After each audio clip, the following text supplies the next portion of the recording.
에베소에서 있었던 사역에 대해서 우리가 2년 동안 있었던 일들, 이제 그 일들에 대해서 우리가 잠시 다시 한번 뒷부분을 살펴보려고 합니다. 지도를 우리가 다시 바라보면 바울 사도의 이 세 번째 이제 선교 사역이라고 얘기하죠. 안디옥에서 출발하여서 에베소에 와서 주로 2년 동안 머물러 있다가 오늘 성경에는 그렇게 말합니다.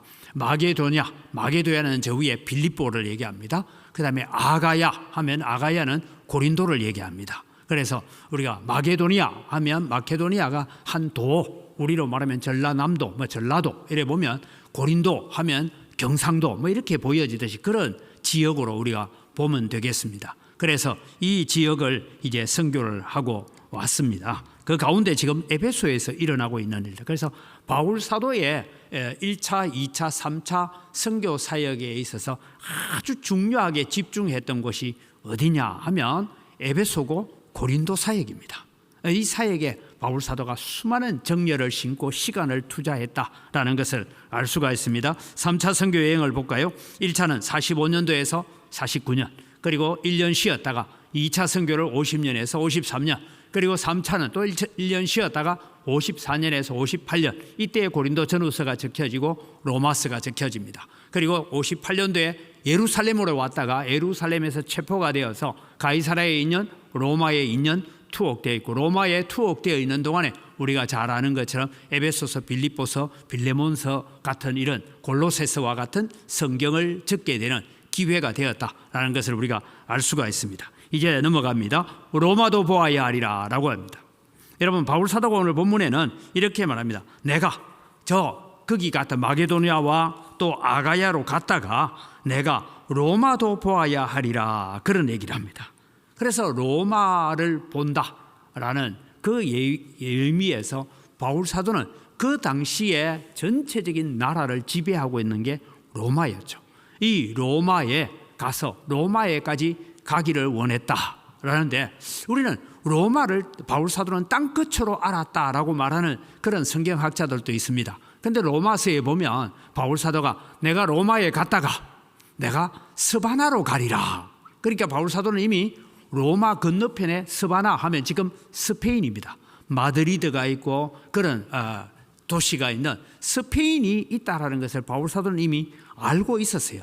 그렇기 때문에 내가 스바나로 가리라 했던 그런 이야기를 통해서 볼 때에 바울 사도는 땅끝까지 복음을 전해라 하는 그 믿음, 그 신앙, 그 명령에 그는 순종하기 위해서 애쓰고 있는 사람이었다라고 우리는 알 수가 있습니다. 그러면서 이 로마를 지배하는 것. 그러면서 이제 오늘 성경에 다시 다음 지도를 보면 저렇게 나오죠.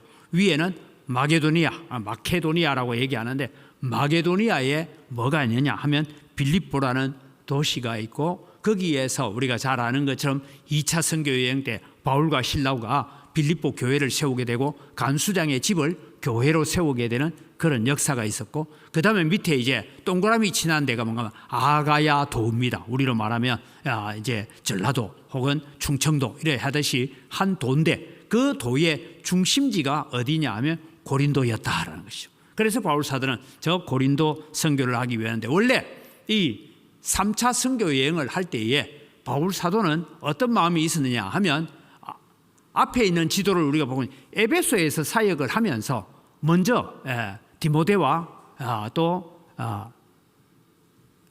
오늘 본문에 나오는 것처럼 디모데를 보내고, 그 다음에 에라스도를 먼저 어디로 보내느냐 하면 마게도냐로 먼저 가 있으라 하고 마게도냐 지역으로 먼저 갑니다. 마게도냐, 빌립보 지역, 데살로니가 있는 저 지역으로 먼저 보내놓고, 바울 사도는 에베소에서 남은 어떤 일들을 처리하려고 했던 것 같아요. 그래서 남은 일을 처리하려고 하는 동안에 일어났던 것이 오늘 이 소란의 일들이 일어나고 있다라는 것을 알 수가 있습니다. 그래서 이미 바울 사도는 이때에 뭔가 하면은 고린도 교회가 많은 문제를 불러일으키고 있었다. 고린도 교회가 이제 있는 고린도 전서에 나오는 문제들이 있잖아요. 이 문제들을 이미 바울 사도는 알고 있었다라는 것을 알게 됩니다. 그래서 로마도 보아야 하리라 하는 이런 가운데서 에베소에서의 놀라운 역사, 그리고 마게도니아와 아가야를 거쳐서 세운 교회들을 다시 한번 돌아보고 점검하고 그래서 말씀 위에 굳게 세워지기를 바랐고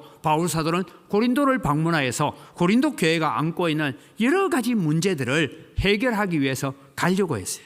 그런데 나중에 보면 바울 사도가 고린도까지는 못 갑니다. 지금 에베소에 일어난 이 소란으로 인하여 고린도까지는 못 가요. 못 가면서 고린도 교회 교인들에게 내가 가고자 했는데 못 간 것을 두고 너희가 아니라 하느냐, 나는 얘밖에 없느니라, 뭐 이런 얘기를 고린도 전후에서 적고 있는 거 보면 바울 사도는 고린도 교회를 방문해서 뭔가 일을 처리하고 싶었는데 서신으로 처리하고 있다라는 이야기를 우리에게 알려주고 있습니다. 오늘 이제 우리는 에베소를 한번 자세히 보려고 합니다. 에베소는 아테미 여신, 아테미 여신이라고 하는데 이 여신의 원래 이름은 우리 이제 영어로 얘기하면 아르테미스라는 여신이고 영어로 얘기하면 다이아나. 우리 옛날 한이나 알려면 다이아나 황태자 비가 차 타고 사고 나가 죽은 얘기를 들은 적은 있지? 몰라. 하도 오래되나니까 잘못.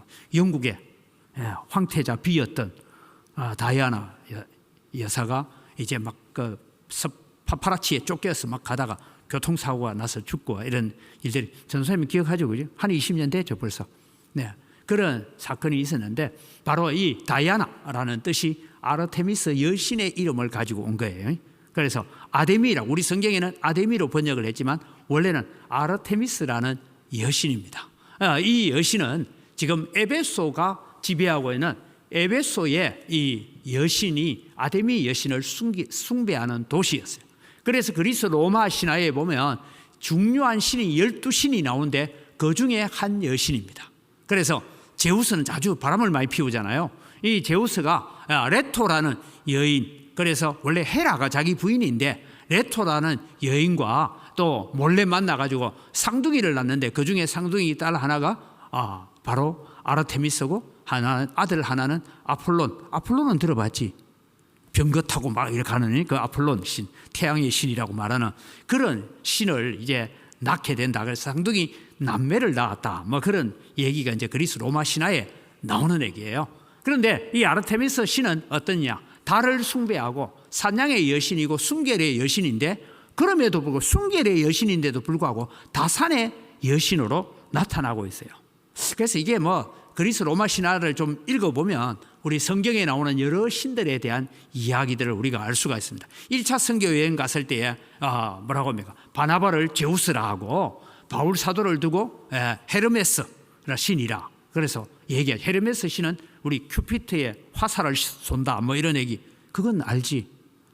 그래서 헤르메스 그 헤르메스 신이라 해서 헤르메스 신은 주로 말을 전달하는 사람이기 때문에 바울 사도가 말을 하고 있으니까 저거는 헤르메스구나. 그래서 제우스와 헤르메스가 사람의 몸을 입고 내려와서 이 나면서 안전병이 된 자를 고치고 뭐 이래 했구나. 그런 얘기들을 가지고 숭배하려고 했던 이야기입니다. 그래서 오늘 좀 충격적이지만 이 사람들이 지금 뭔가 여기 오늘 데메드리오라는 사람이 뭘 하고 있느냐 하면 이 에베소에서 이 아르테미스 여신을 은으로 만들어서 그걸 집집마다 다 가져가게 만들고 해서 그거 가지고 장사를 해서 많은 수익을 남기고 있는 사람이었다. 그래서 요즘 말하면 양동 상가의 상가 번영의 회장 뭐 이런 정도로 보면 되겠어요. 그래서 이 일을 하고 있는데 자 우리 앞에 사진 하나 볼까요? 네, 사진을 보면 참 충격적입니다. 저게 여러분 아르테미스 여신상입니다.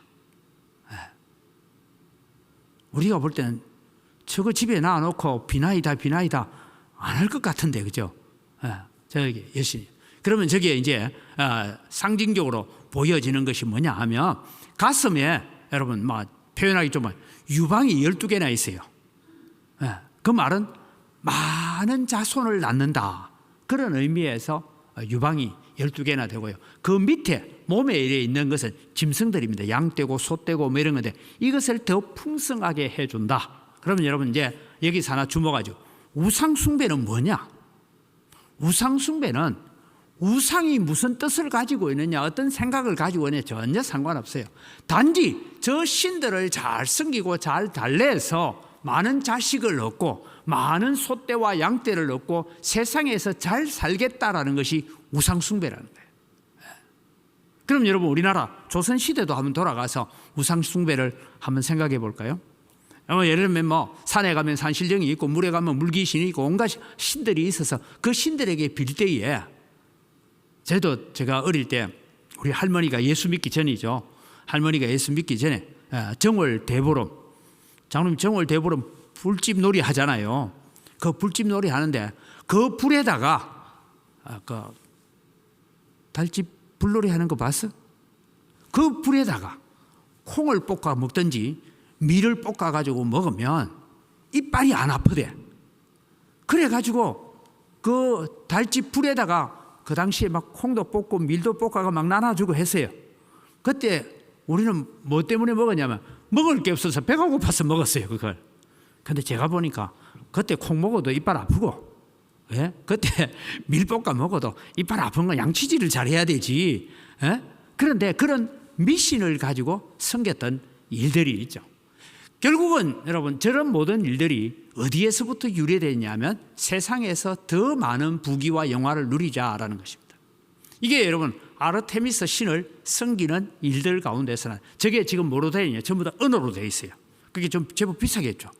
네, 저걸 만들어 가지고 이제 집집마다 이거 놔두고 이 아르테미스 신에게 잘 빌고 기도 잘해라. 그러면 이 아르테미스 신이 너희들을 도와줄 거다 하는 이런 장사를 하는, 소위 말해서 아르테미스 저 은장식을 만드는 일을 하는 조합장 같은 역할을 했던 사람이 이 데메드리오다.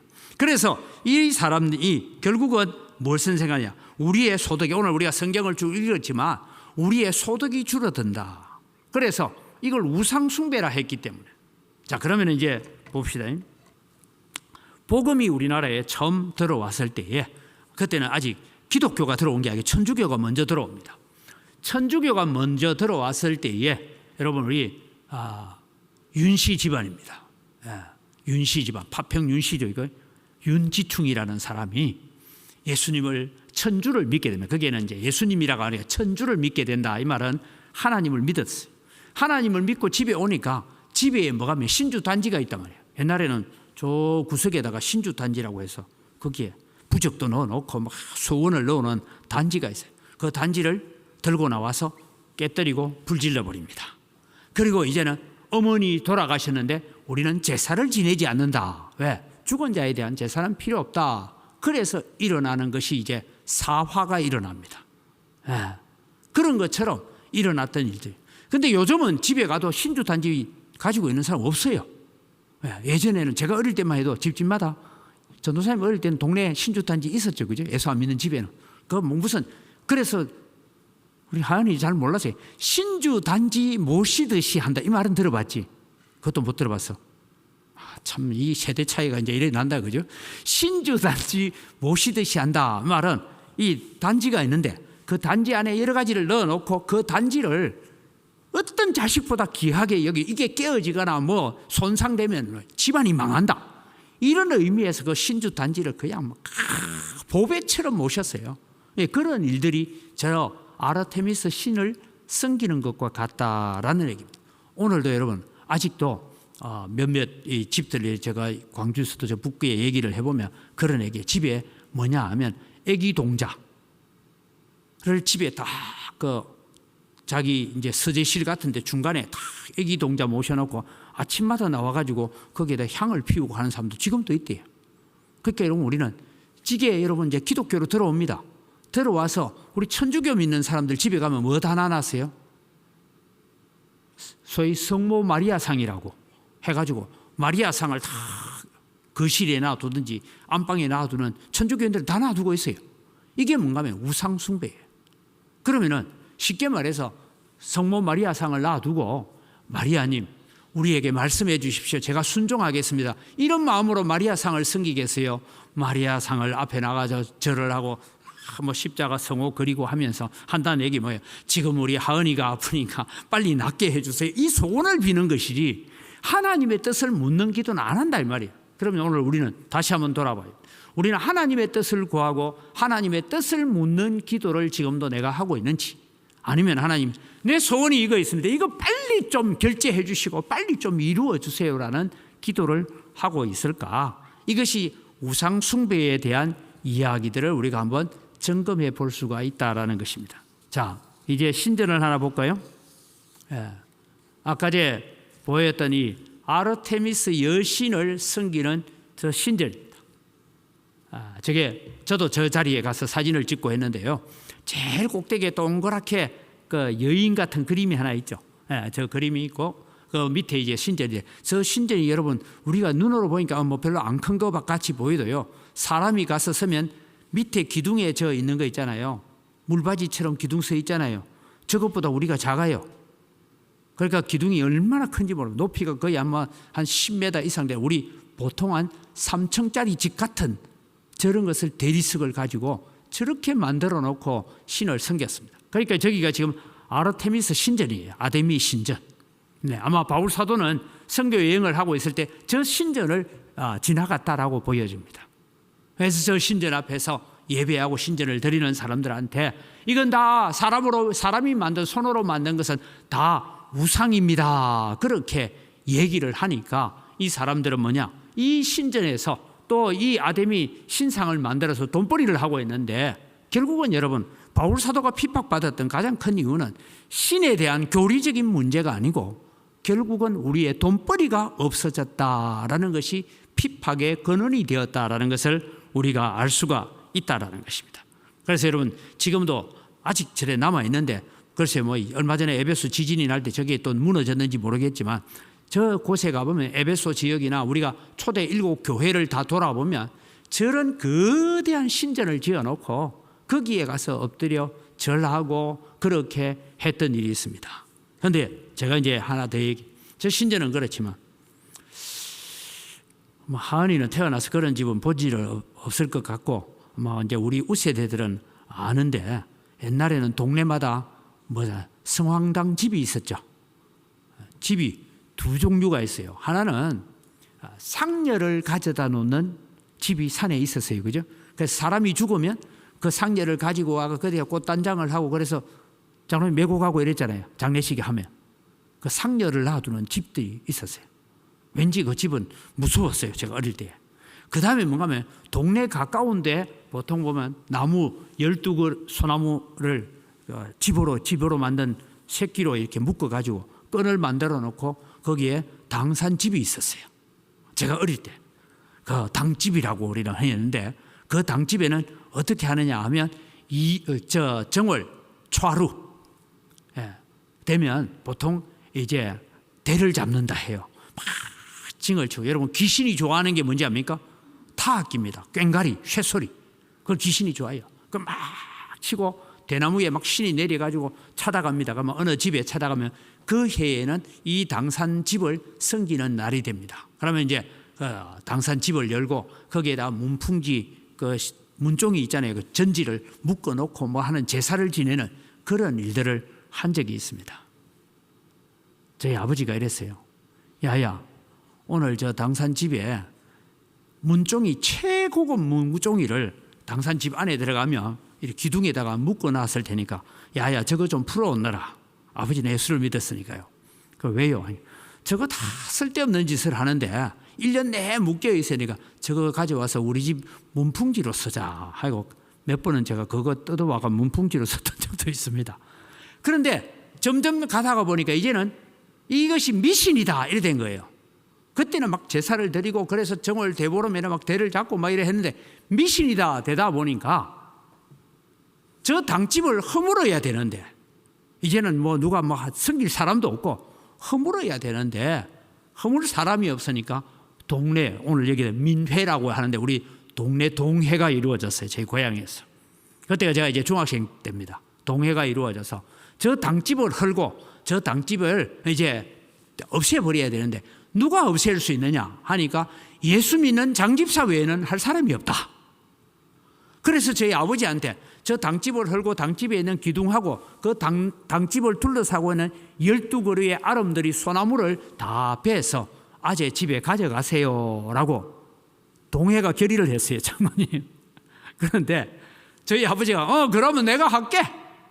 그래서 저희 아버지가 당집을 허물고 그 당집에 있는 기둥들이 다 뭐다를 다 집으로 가져오고 그 당집 둘레로 12나무, 그게 12지신상과 같은 12나무 아름드리 소나무를 다 베어가지고 우리 집에 가져와서 제가 그때 기억의 속에 이렇습니다. 그때 아버지가 청도에서 나오는 반시감 장사를 하고 이럴 때인데 그 나무 가지고 착 쪼개서 옛날에는 그 사과 상자도 나무 상자였잖아요. 그죠?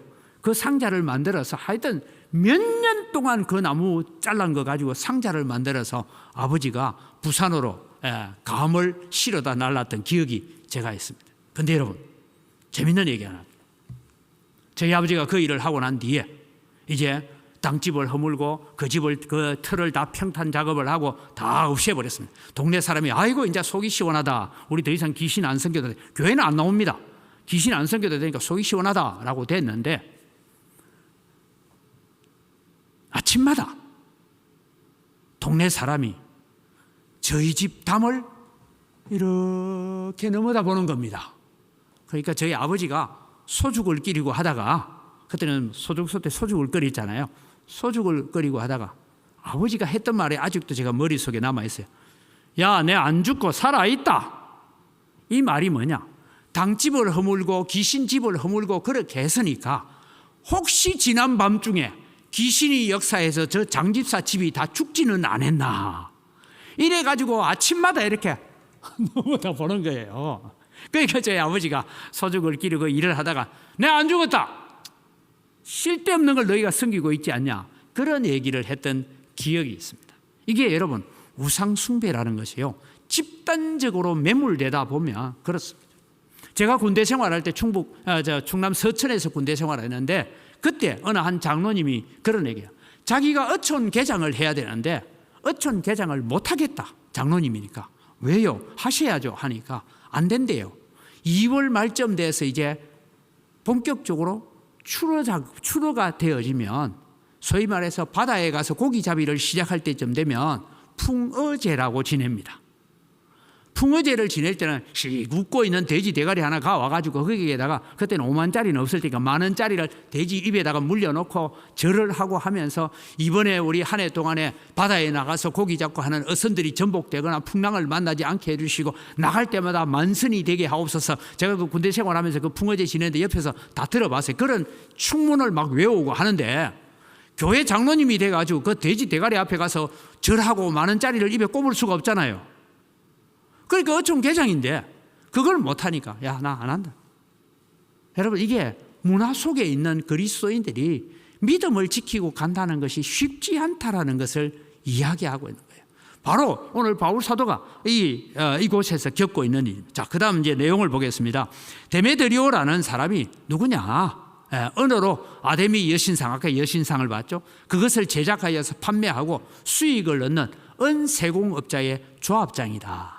그래서 자신들의 수입이 줄어든다.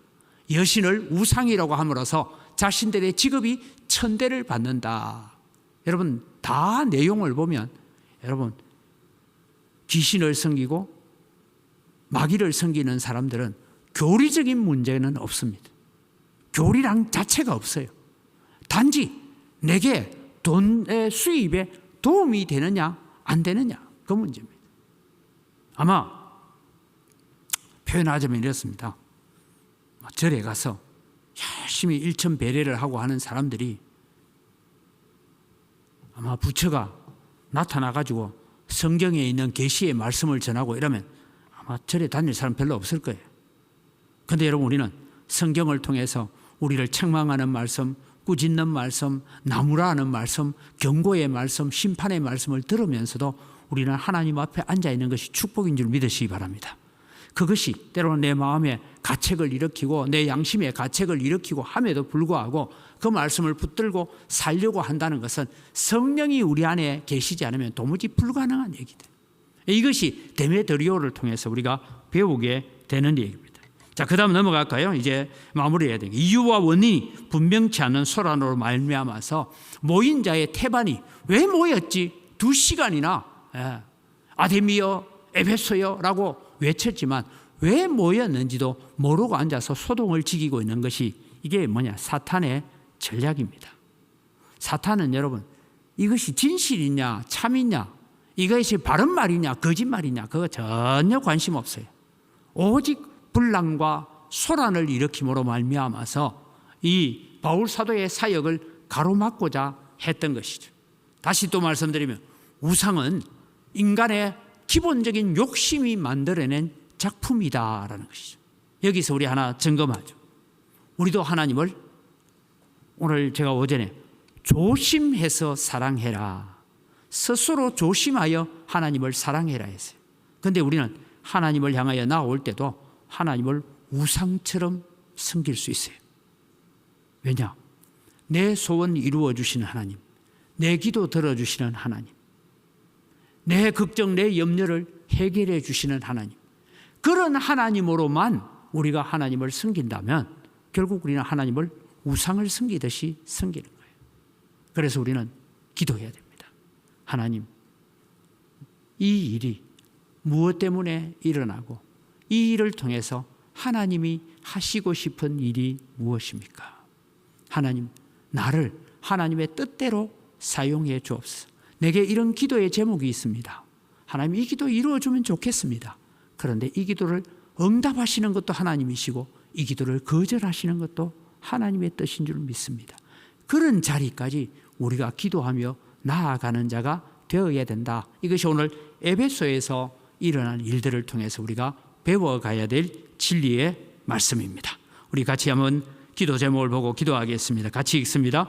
우상 숭배와 미신, 사람을 하나님의 자리에 앉히려고 하는 세속주의 속에서 교회가 하나님의 영광을 드러내게 하소서. 어떤 핍박과 환난 속에서도 믿음을 지키며 십자가의 복음을 전가하는 자로 살아가게 하소서. 우리 주여 한번 물어가 한 1분간 기도합니다.